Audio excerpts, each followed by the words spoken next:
నమస్తే నందేవి, welcome to story board. Lok Sabha ఎన్నికల షెడ్యూల్ కు కౌంట్ డౌన్ మొదలైంది. శనివారం షెడ్యూల్ విడుదల చేస్తామని ఈసీ ప్రకటించింది. లోక్సభతో పాటు 5 రాష్ట్రాల అసెంబ్లీలకు కూడా షెడ్యూల్ విడుదలయ్యే అవకాశం ఉంది. దీంతో ఇప్పటికే ఎన్నికల మూడ్లోకి వెళ్లిపోయిన పార్టీలు సమరానికి సిద్ధమంటున్నాయి. మరి బీజేపీ అనుకున్న లక్ష్యం నెరవేరుతుందా? ఇండియా కూటమి ప్రభావం చూపుతుందా? ఏపీలో ఎలాంటి యుద్ధం జరగనుంది? ఎన్నికల షెడ్యూల్ కు రంగం సిద్ధమైంది. ఈసీ ఇప్పటికే ముహూర్తం పెట్టేసింది. ఇక తేదీలు, దశలపై ఊహాగానాలు మొదలైపోయాయి. లోక్సభతో పాటు ఏపీ అసెంబ్లీకి ఎన్నికలు జరగనున్న తరుణంలో అక్కడి ఎన్నికల తేదీలపైన ఎక్కడలేని ఆసక్తి నెలకొంది. కేంద్ర ఎన్నికల సంఘం పార్లమెంట్తో పాటు 5 రాష్ట్రాల అసెంబ్లీ ఎన్నికల షెడ్యూల్ను శనివారం విడుదల చేయనున్నట్లు తెలిపింది. కేంద్ర ఎన్నికల సంఘం ప్రధాన కార్యాలయం విజ్ఞాన్ భవన్లో మధ్యాహ్నం 3 గంటలకు విలేకరుల సమావేశంలో ఈ ప్రకటన చేస్తామని తెలిపింది. లోక్సభతో పాటు 5 రాష్ట్రాలు ఆంధ్రప్రదేశ్, ఒడిశా, అరుణాచల్ ప్రదేశ్, సిక్కిం, జమ్మూ కాశ్మీర్ అసెంబ్లీ ఎన్నికల పూర్తిస్థాయి షెడ్యూల్ను విడుదల చేసే అవకాశం ఉంది.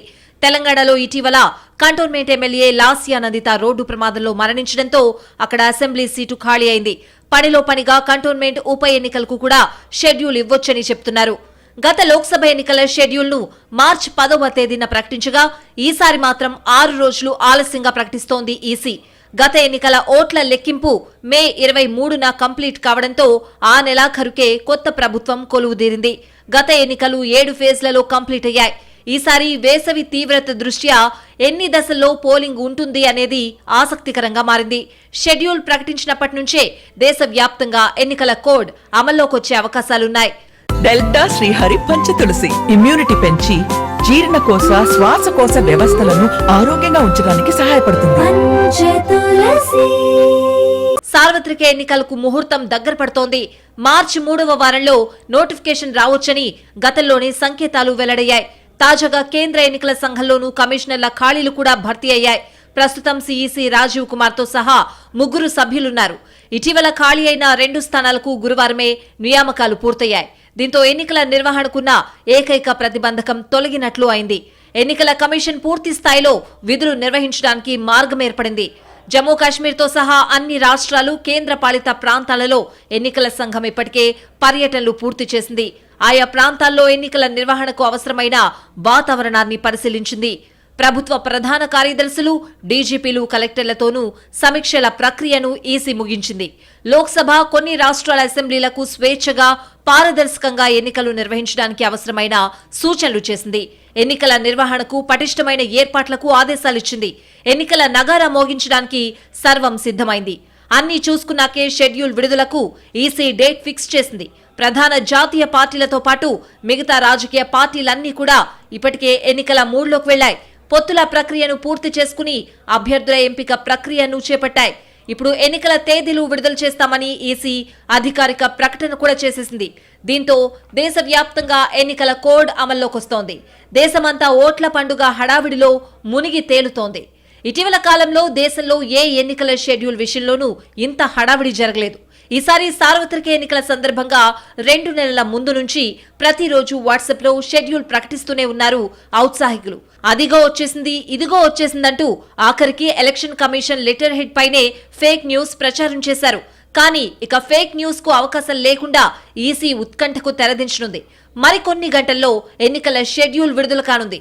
కొత్తగా బాధ్యతలు స్వీకరించిన 2 ఎన్నికల కమిషనర్లు ఇప్పటికే ఎన్నికల నిర్వహణ కసరత్తు ప్రారంభించారు.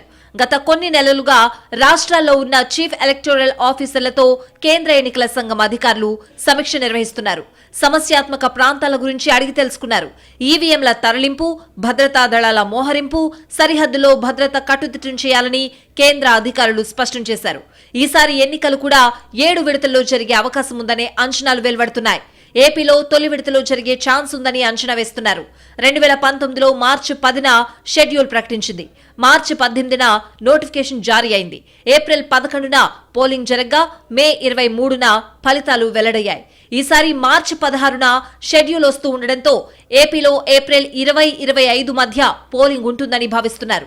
ఏపీలో తొలి విడతలోనే 175 అసెంబ్లీ, 25 ఎంపీ స్థానాలకు పోలింగ్ జరుగుతుందని భావిస్తున్నారు. గతంలోనూ తొలి విడతలోనే ఏపీలో ఎన్నికలు నిర్వహించడం ద్వారా ఇతర రాష్ట్రాలకు అధికారులు, భద్రతా సిబ్బందిని వినియోగించుకోవడానికి ఎన్నికల సంఘానికి వెసులుబాటు దొరికింది. తొలి విడతలో ఏపీతో పాటుగా తెలంగాణలోనూ ఎన్నికలు జరుగుతాయనే అంచనాలున్నాయి. ఇక ఏపీలో ఇప్పటికే ఎన్నికల సమరం హీటెక్కింది. వైసీపీని ఓడించే లక్ష్యంతో టీడీపీ, బీజేపీ, జనసేన కూటమిగా ఏర్పాటయ్యాయి. జగన్ ఒంటరిగా ఎన్నికల బరిలోకి దిగుతున్నారు. కాంగ్రెస్, వామపక్షాలు కూటమిగా జతకట్టాయి. షెడ్యూల్ విడుదల రోజే సీఎం జగన్ తమ పార్టీ ఎంపీ, ఎమ్మెల్యే అభ్యర్థుల తుది జాబితా ఇడుపులపాయ వేదికగా వైఎస్ఆర్ ఘాట్ వద్ద ప్రకటించనున్నారు. ఇటు టీడీపీ కూటమి సైతం అభ్యర్థులపైన దాదాపు స్పష్టతిచ్చింది. షెడ్యూల్ వచ్చిన సమయం నుంచి ప్రచారం హీటెక్కనుంది. రెండు వైపులా మేనిఫెస్టోలు కీలకం కానున్నాయి. దీంతో ఏపీలో ఈ షెడ్యూల్ ప్రకటన ద్వారా రాజకీయ పోరు మరింత ఉత్కంఠగా మారడం ఖాయంగా కనిపిస్తోంది. లోక్సభ పదవీకాలం జూన్ 16తో ముగుస్తోంది. ఈలోగానే కొత్త ప్రభుత్వం ఏర్పడాల్సుంటుంది. అలా జరిగేలా ఈసీ షెడ్యూల్ ఇస్తుందని చెప్తున్నారు. లోక్సభ ఎన్నికలతో పాటు 4 రాష్ట్రాల అసెంబ్లీ ఎన్నికల షెడ్యూల్ కొత్తేం కాదు. కానీ కశ్మీర్ విభజన తరువాత ఆర్టికల్ 370 ఎత్తేసిన తరువాత జమ్మూ కశ్మీర్లో జరగనున్న ఎన్నికలు ఆసక్తిని రేకెత్తిస్తున్నాయి. కేంద్రం చెబుతున్నట్టుగా అక్కడ ఏం మారింది అనేది పోలింగ్లో తేలిపోతుందనే అంచనాలున్నాయి. విపక్షాలు ఆరోపిస్తున్నట్టుగా ఏవీ మారలేదు అనే మాట కూడా నిజమా కాదా అనేది అప్పుడే తేలుతుంది. ఎన్నికల షెడ్యూల్ విడుదలకు ముందు ఎన్నికల కమిషనర్ అరుణ్ గోయల్ రాజీనామా చేయడంతో విపక్షాలు అనుమానాలు లేవనెత్తాయి. అయితే వెంటనే స్పందించిన కేంద్రం ఎన్నికల సంఘంలో 2 కమిషనర్ల ఖాళీలు వేగంగా భర్తీ చేసింది. అయితే ఎంపికకు అనుసరించిన విధానంపై లోక్సభలో ప్రతిపక్ష నేత అధీర్ రంజన్ చౌదరి అభ్యంతరం చెప్పారు. షెడ్యూల్ను ఈసీ ప్రకటించిన తర్వాత రాజకీయ పార్టీల నుంచి ఎలాంటి ప్రకటనలు వస్తాయనేది చూడాల్సింది. గత ఎన్నికల సమయంలో బీజేపీకి అనుకూలంగా మోడీ ప్రచారానికి వీలుగా షెడ్యూల్ ఇచ్చారని, కొన్ని రాష్ట్రాల్లో ఉద్దేశపూర్వకంగా దశలు పెంచారని ఇలా చాలా ఆరోపణలు చేశాయి విపక్షాలు. మరి ఈసారి ఈసీ ఎలాంటి కసరత్తు చేసింది అనేది తేలాల్సింది. అన్ని పార్టీల అభిప్రాయాలు తీసుకున్నామని, వాటికి అనుగుణంగానే షెడ్యూల్ పై కసరత్తు చేశాము అనేది ఈసీ వర్గాల మాట. షెడ్యూల్ వస్తుంది కదా, వెయిట్ అండ్ సీ అంటున్నాయి. అటు పార్టీలు కూడా ఎన్నికలకు వ్యూహరచన కోసం షెడ్యూల్ ఎలా ఉంటుందా అని ఆసక్తిగా ఎదురుచూస్తున్నాయి. లోక్సభ ఎన్నికల షెడ్యూల్ రాకముందే అటు బీజేపీ, ఇటు కాంగ్రెస్ రెడీ అయిపోయాయి. వరుస శంకుస్థాపనలు, ప్రారంభోత్సవాలతో మోడీ రాష్ట్రాలు తిరిగేస్తున్నారు. రాహుల్ జోడో న్యాయ యాత్ర చేస్తూ హామీల వర్షం కురిపిస్తున్నారు. మిగతా పార్టీల సంగతి ఎలా ఉన్నా ఈ 2 పార్టీల మధ్య అస్సలు సిసలు పోరు ఉండనుంటాయి. సమరానికి సిద్ధమే అంటున్న బీజేపీ, కాంగ్రెస్ ఇకపై ఎలాంటి వ్యూహాలతో ముందుకెళ్తాయనేదే చూడాల్సిందే. 2024 ఎన్నికలకు ప్రధాని మోడీ కొన్ని నెలల క్రితమే సమరశంఖం పూరించారు. గత 10 ఏళ్లలో చేసిన పనులు, రాబోయే రోజుల్లో పెట్టుకున్న లక్ష్యాలను గుర్తు చేస్తూ బీజేపీ ఎన్నికల వ్యూహాన్ని ఆవిష్కరించారు. కేవలం హ్యాట్రిక్ గెలుపు మాత్రమే కాదు, ఖచ్చితంగా ఇన్ని సీట్లు రావాల్సిందేనంటూ మోడీ చేసిన ప్రకటన బీజేపీ శ్రేణుల్లో జోష్ తెచ్చింది.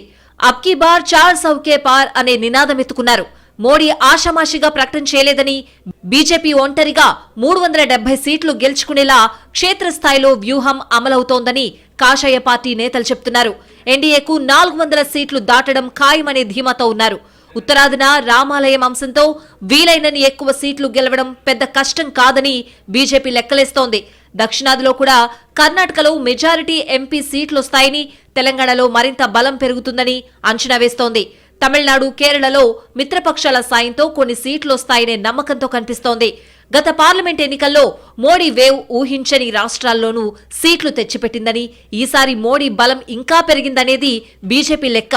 ఇదేదో ఊరికే చెప్పడం లేదు, అన్ని సర్వేలు, విశ్లేషణలు, క్యాడర్ నుంచి అభిప్రాయ సేకరణ తర్వాతే చెప్తున్నామని కాషాయ పార్టీ అంటోంది. అయోధ్యలో రాముడి ప్రాణప్రతిష్ఠ తరువాత మోడీ ఇమేజ్ ఎంత పెరిగిందో ఊహించడం కూడా ప్రతిపక్షాలకు కష్టంగా ఉందని బీజేపీ విశ్లేషిస్తోంది. డెల్టా శ్రీహరి పంచతులసి ఇమ్యూనిటీ పెంచి జీర్ణకోశ, శ్వాసకోశ వ్యవస్థలను ఆరోగ్యంగా ఉంచడానికి సహాయపడుతుంది. సీఏఏ అమలు కూడా కలిసొస్తుందనే అంచనాలు వేసుకుంటోంది. గ్యాస్, పెట్రోల్, డీజిల్ ధరలపై కాస్త ఉపశమనంతో విపక్షాలు ఎప్పటినుంచో చేస్తున్న విమర్శలకు చెక్ పెట్టామంటోంది కాషాయ పార్టీ. ఇండియా కూటమి పేరుతో హడావిడి చేసిన విపక్షాలు సరిగ్గా ఎన్నికల సమయానికి కకావికలం కావడం కూడా తమకు కలిసొస్తుందని బీజేపీ లెక్కలేస్తోంది. ప్రతి రాష్ట్రంలో నేరుగా గెలిచే సీట్లు, మిత్రపక్షాల సహకారంతో గెలిచే సీట్లు, పార్టీ బలహీనంగా ఉన్నా బలమైన మిత్రులు ఉన్న రాష్ట్రాలు, అసలు పార్టీకి ఉనికి లేని రాష్ట్రాలు, ఇలా విడగొట్టి వ్యూహాలు రచిస్తున్నారు బీజేపీ నేతలు. అవకాశం ఉన్న ప్రతి చోట సీట్లు పెంచుకోవడం మాత్రమే కాదు, అవకాశం లేని చోట కూడా అవకాశాన్ని సృష్టించుకోవడం కోసం వ్యూహాలు రచిస్తున్నామని బీజేపీ చెప్తోంది. దేశవ్యాప్తంగా మోడీకి ప్రజాదరణ ఉందని, లోక్సభ ఎన్నికల్లో ప్రాంతీయ పార్టీలు అసలు పోటీనే కాదని, కాంగ్రెస్ చాలా బలహీనంగా ఉందని బీజేపీ అభిప్రాయపడుతోంది. 2019 కంటే 2024లో ఖచ్చితంగా బీజేపీ సీట్లు పెరుగుతాయని మోడీ బలంగా నమ్ముతున్నారు. ఆర్టికల్ 370 రద్దు, అయోధ్య రామాలయం లాంటి నిర్ణయాలు భావోద్వేగ ఓటు బ్యాంకును సృష్టిస్తాయని లెక్కలేస్తున్నారు. అదనంగా సామాజిక సమీకరణాలు కూడా వర్కౌట్ అయితే ఇక తిరుగు లేదనే వ్యూహంతో ముందుకెళ్తున్నారు.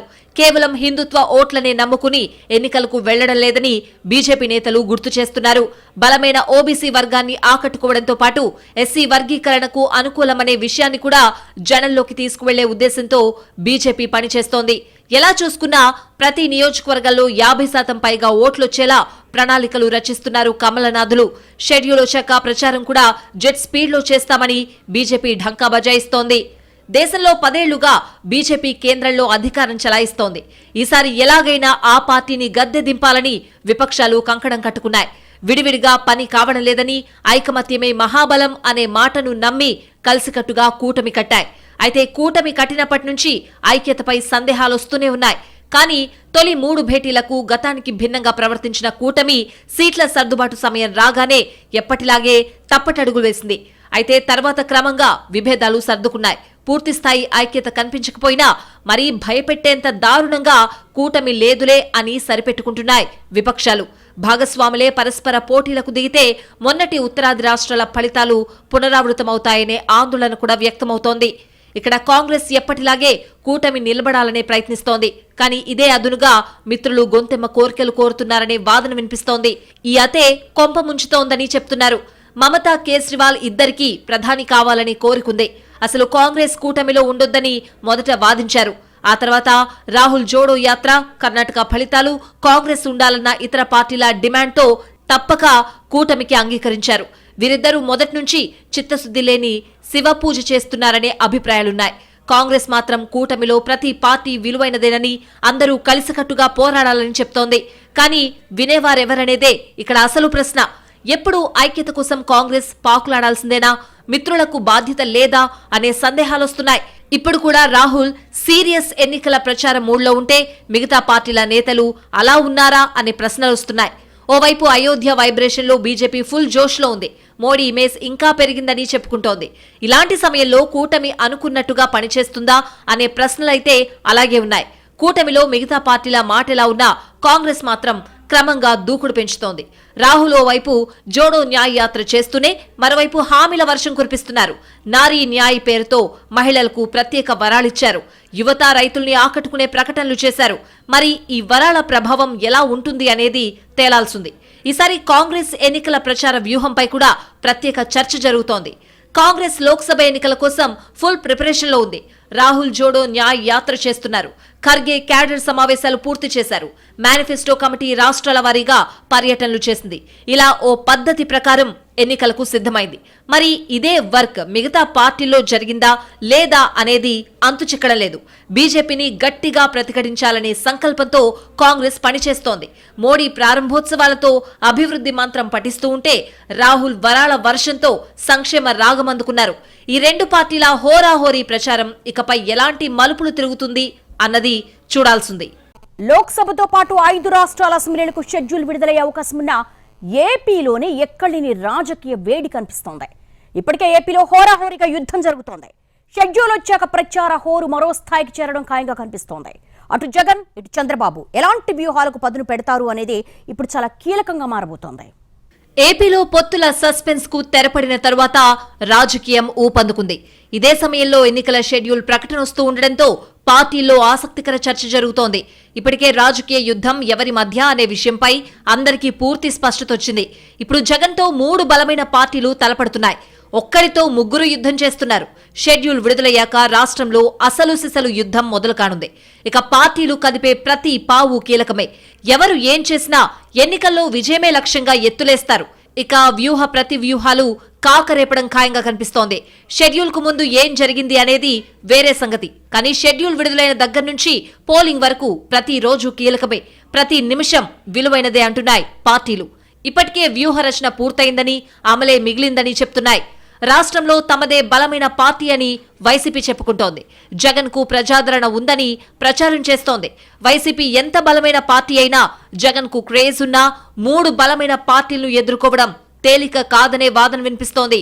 గెలుపోటముల సంగతి పక్కన పెడితే ఎన్నికల లెవెల్ ఫ్లయింగ్ ఫీల్డ్ అయితే సెట్ అయిందనే అభిప్రాయాలున్నాయి. జగన్ ని గద్దె దించుతామని కూటమి నేతలు ధీమాగా చెప్తున్నారు. మరి ఎవరి లెక్కేంటో త్వరలోనే తేలిపోనుంది. ఏపీలో కొన్నాళ్లుగా ఎన్నికల వేడి బాగా పెరిగింది. పూర్తిగా ఎలక్షన్ మూడొచ్చేసింది. ప్రచారాలతో రాష్ట్రం హోరెత్తిపోతోంది. పార్టీలు బస్తీమే సవాలంటున్నాయి. ఇప్పటి వరకు వ్యూహ రచనలో పోటీపడ్డ పార్టీలు ఇప్పుడు జనంలోనూ పోటీ పడుతున్నాయి. అధికారంలోకి రావాలనే లక్ష్యంతో పావులు కదుపుతున్నాయి. జనం ఆదరణ పొందడం కోసం కుస్తీ పడుతున్నాయి. ఎక్కడా పొరపాట్లు జరగకుండా జాగ్రత్త పడుతున్నాయి. గత అనుభవాలు దృష్టిలో పెట్టుకుని వ్యూహ రచన చేస్తున్నాయి. ప్రచార వ్యూహాల్లో కొత్తదనం కోసం తాపత్రయపడుతున్నాయి. మూస ధోరణులు వర్కౌట్ కావనే ఉద్దేశంతో ఆలోచిస్తున్నాయి. ఇప్పటికే ఖరారైన వ్యూహాల్ని కూడా 1కి 2 సార్లు సరిచూసుకుంటున్నాయి. ఎక్కడా ప్రత్యర్థికి ఛాన్స్ ఇవ్వకూడదనే ఉద్దేశంతో కనిపిస్తున్నాయి. షెడ్యూల్ రాకముందే ఇంత హడావిడున్న తరుణంలో ఇక తర్వాతి లెక్కేంటోనని ఎవరి ఊహలకు వాళ్లు పని చెప్తున్నారు. ఏపీలో హోరాహోరీ పోరు తప్పదని విపక్షాలు అంచనా వేస్తూ ఉంటే వార్ వన్ సైడే అనేది వైసీపీ భావన. షెడ్యూల్ విడుదలయ్యాక పార్టీలు అసలు ఆట మొదలు పెడతాయని, ఇప్పటిదాకా నర్మగర్భంగా అమలైన వ్యూహాల తెర ఇకపై తొలగిపోతుందనే అంచనాలున్నాయి. ఇక కొద్దిగా ఏ పార్టీ అంచనాలు ధీమా ఏంటో తెలిసే అవకాశం ఉండొచ్చని భావిస్తున్నారు. అయితే పార్టీలు మాత్రం ఇదే ఉత్కంఠ కొనసాగిస్తాయని చెప్తున్నాయి. ఫలితాలు వచ్చేదాకా హోరాహోరీ అనే అంచనాలే ఉండాలని లెక్కలేస్తున్నాయి. అందుకు తగ్గట్టుగా ప్రచారంలోనూ ఎక్కడా తగ్గకూడదనే వ్యూహ రచన చేస్తున్నాయి. విభజన జరిగిన 10 ఏళ్లకు ఏపీలో జరిగే ఎన్నికలు కీలకమని పార్టీలు భావిస్తున్నాయి. ఎవరికి వారే తమ వ్యూహ రచనను తుది దశకు తీసుకొస్తున్నారు. ఇప్పటి నుంచే ఓటర్ల మూడ్ మార్చే ప్రయత్నం చేస్తున్నారు. ఎన్నికలకు ఇంకా కొన్ని రోజులే ఉంది. షెడ్యూల్ కూడా వచ్చేస్తోంది. ఇప్పటిదాకా ఏం జరిగింది అనేది అప్రస్తుతం. ఇక నుంచి జరిగేదే కీలకమని క్యాడర్కు హితబోధ చేస్తున్నాయి. గత జల సేతు బంధనాలు వదిలేసి భవిష్యత్తుపై మనసు పెట్టి పనిచేయాలని చెప్తున్నాయి. ప్రతి పార్టీ కింది స్థాయి వరకు యాక్టివ్ అయిపోయింది. బూత్ కమిటీలు, నియోజకవర్గ స్థాయి కమిటీల సంగతేంటని చూసుకునే ప్రక్రియ మొదలైపోయింది. ఇప్పటిదాకా ఏం చేశాం, ఇంకా చేయాల్సిందేంటి అనే అంశాలపై ఫోకస్ పెట్టాయి పార్టీలు. ప్రతి పార్టీ ఎన్నికల్ని సీరియస్ గా తీసుకుంటోంది. గత చరిత్రను తవ్వుకోకుండా ఈ ఎన్నికలే లక్ష్యంగా చేయగలిగినంత పని చేసుకుంటోంది. గట్టిగా కష్టపడితే గెలుపు ఖాయమనే ప్రతి పార్టీ నమ్ముతోంది. మన వల్ల కాదులే అని ఎవ్వరూ అనుకోవడం లేదు. సమీకరణాలు అనుకూలించడం లేదు. పరిస్థితులు కలిసి రావడం లేదు. లాంటి చర్చలకు తావివ్వడం లేదు. ఏం చెప్పొద్దు, గెలవాలంటే ఏం చేయాలో అది చేయండని పార్టీలన్నీ నేతలకు హితబోధ చేస్తున్నాయి. ఈసారి ఎన్నికల్లో ఏ అంశాలు ప్రధానాంశాలవుతాయి, కొత్తగా తెరపైకొచ్చే అంశాలేంటి అనేది తేలాల్సింది. ఏపీలో క్షేత్రస్థాయిలో ప్రచారం మొదలైపోయింది. దీంతో పార్టీలకు జనం నుంచి ఫీడ్బ్యాక్ అందుతోంది. ఇప్పుడు రాబోయే రోజుల్లో ఈ ఫీడ్బ్యాక్ ఆధారంగా వ్యూహాలు మారినా ఆశ్చర్యపోనక్కర్లేదనే వాదన కూడా ఉంది. ఏపీలో రాజకీయం డైనమిక్ గా ఉంటుంది. ఎప్పుడు ఏ టర్న్ తీసుకుంటుందో చెప్పడం కష్టం. ఇక్కడి ఓటర్లకు రాజకీయ పరిణితి ఎక్కువ. కీలెరిగి వాత పెట్టే అలవాటుంది. అందుకే ఏ పార్టీ కూడా పూర్తి ధీమాతో లేదు. అలాగని ఏ పార్టీ కూడా పూర్తిగా ఆశలు వదులుకోవడం లేదు. ఎవరికి వారే గరిష్ట ప్రయత్నాలు చేస్తున్నారు. శక్తి వంచన లేకుండా ఎన్నికలకు సిద్ధమవుతున్నారు. ఫలితం సంగతి తర్వాత. కార్యాచరణలో తేడా ఉండొద్దని తెగ కష్టపడుతున్నాయి పార్టీలు. ఎవరేమనుకున్నా తామే గెలుస్తామని ప్రతి పార్టీ భావిస్తోంది. తమ వ్యూహాలు తమకున్నాయనే ధీమాతో ఉంది. జన స్పందనను బట్టి వ్యూహాలు మార్చుకోవాల్సి రావచ్చు. అవసరమైతే మొత్తం పని మొదటి నుంచి మొదలు పెట్టాల్సి రావచ్చు. దేనికైనా రెడీ అంటున్నాయి పార్టీలు. ప్లాన్ ఏ ఉన్నా ముందు జాగ్రత్తగా ప్లాన్ బి రెడీ చేసుకుంటున్నాయి. చేసిన పని మళ్లీ చేయాల్సిన పరిస్థితి రాకుండా జాగ్రత్త పడుతున్నాయి. ఎవరికి వారే లెక్కలు వేసుకుంటున్నారు. జనం మూడ్ గమనిస్తున్నారు. ఎప్పుడు ఏం జరగొచ్చో అంచనా వేసుకుంటున్నారు. సరికొత్త వ్యూహాలకు ఉన్న అవకాశాల్ని బేరీజు వేస్తున్నారు. ఫలితాల్ని ఎక్కువగా ప్రభావితం చేసే చిన్న మార్పులేంటో ఆరా తీస్తున్నారు. ప్రజాదరణను ఎప్పటికప్పుడు సరిచూసుకుంటున్నాయి. ప్రతి పార్టీ ఇంటా బయట సమస్యలు లేకుండా జాగ్రత్త పడుతోంది. ప్రత్యర్థులు తమ వ్యూహాన్ని భగ్నం చేయకుండా చూసుకుంటోంది. ఏపీలో సంప్రదాయ రాజకీయాన్ని దాటేసి సరికొత్త ఎత్తులేస్తున్నాయి పార్టీలు. ఊహించని వ్యూహాలతో ప్రత్యర్థుల మెదళ్లకు పదును పెడుతున్నాయి. ఇప్పుడే ఇలా ఉంటే షెడ్యూల్ వచ్చాక పరిస్థితి మరింత రంజుగా ఉంటుందనే చర్చ గట్టిగా జరుగుతోంది. రంగంలో ఎన్ని పార్టీలున్నా వైసీపీ టీడీపీ మధ్యే అంతిమ యుద్ధం జరుగుతుందనే లెక్కలున్నాయి. దీంతో అందరి చూపు ఆ రెండు పార్టీల అధినేతలు జగన్ చంద్రబాబు పైనే ఉంది. వై నాట్ 175 అన్న జగన్ ఎలాంటి ప్రచార వ్యూహం రచిస్తారు, దీనికి విరుగుడుగా చంద్రబాబు ఎలాంటి గేమ్ ప్లాన్ అమలు చేస్తారు అనేది కీలకంగా మారింది. వైసీపీ కొన్ని నెలలుగా క్రమ పద్ధతిలో ఎన్నికలకు రెడీ అవుతూ ఉంటే కూటమి వ్యూహం ఒక్కసారిగా వేగం పుంజుకుంది. షెడ్యూల్ విడుదలయ్యాక రెండు వైపులా మరిన్ని వ్యూహాలు అమలవడం ఖాయం. మరి ఓటర్లను ఆకట్టుకోవడానికి ఎవరేం చేస్తారు, రసవత్తర రాజకీయాల్లో ఎవరి పాత్ర ఏంటి అనే అంశాలు తేలాల్సింది.